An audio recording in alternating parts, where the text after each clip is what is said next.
خان صاحب تو جیل میں تھے، تو کیا انہوں نے یہ ساری چیزیں جیل سے ارینج کی تھی جب سارے ایجنسیز ان کے آس پاس ہے، لا انسٹیٹیوشنز، لا انفورسمنٹ انسٹیٹیوشنز ان کو گھیرا ہوا ہے، وہ بند ہیں کسی کمرے کے اندر، کیا وہ میسجنگ وہاں سے پھر بھی کر رہے تھے؟ تیسری چیز،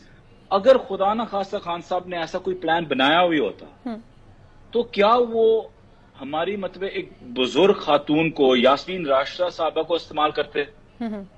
کیا ان کے پاس وہ اسٹریٹ پاور تھی، یا ان کے پاس وہ اپنے حلقے کے اتنے زیادہ کوئی تگڑے بدماش تھے کہ وہ جا کے یہ کرتے؟ اور مطلب عمر دیکھیں، کینسر پیشنٹ، مطلب یہ ساری چیزیں دیکھیں، کیا وہ ان کو کہہ کہ یہ کریں؟ مطلب اس میں اگر کوئی بھی عقل آپ لے کے آ سکیں کہ اس میں کوئی حقیقت ہو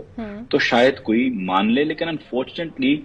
یہ ہو نہیں رہا۔ اور میں بار بار لوگوں کو بھی کہتا ہوں کہ جن ہمارے لیڈرز نے اس وقت کوئی بھی بیان دیا ہو،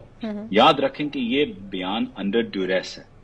اس کو نہ تو اس کو کوئی زیادہ اہمیت دیں، نہ ان کو کوئی برا بھلا کہے، کیونکہ ہمیں نہیں پتہ کہ ان کو پارٹی میں دوبارہ سے قابل قبول کر لیں گے اگر آپ یہ کہہ رہے ہیں کہ یہ پریشرائز کر کے بیانات دیے جا رہے ہیں، کیونکہ اگر وہ ان کے اگینسٹ بیان دے رہے ہیں تو لوگ ان سے نفرت بھی کر رہے ہیں، تو کیا پھر پاکستان تحریک انصاف اپنے پلیٹ فارم کو پھر دوبارہ سے ان کے لیے اوپن کرے گی؟ آپ دل سے لگا لیں گے اپنے ان لوگوں کو؟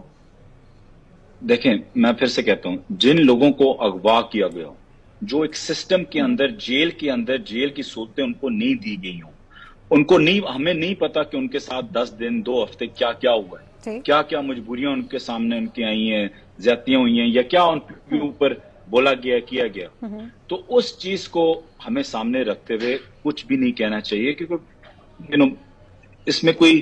میں سمجھتا ہوں میچورٹی کی بات نہیں ہوگی، لہٰذا ان کو واپس لینے کا نہیں لینے کا وہ فیصلہ ایک ہی انسان کر سکتا ہے، وہ ہے عمران خان۔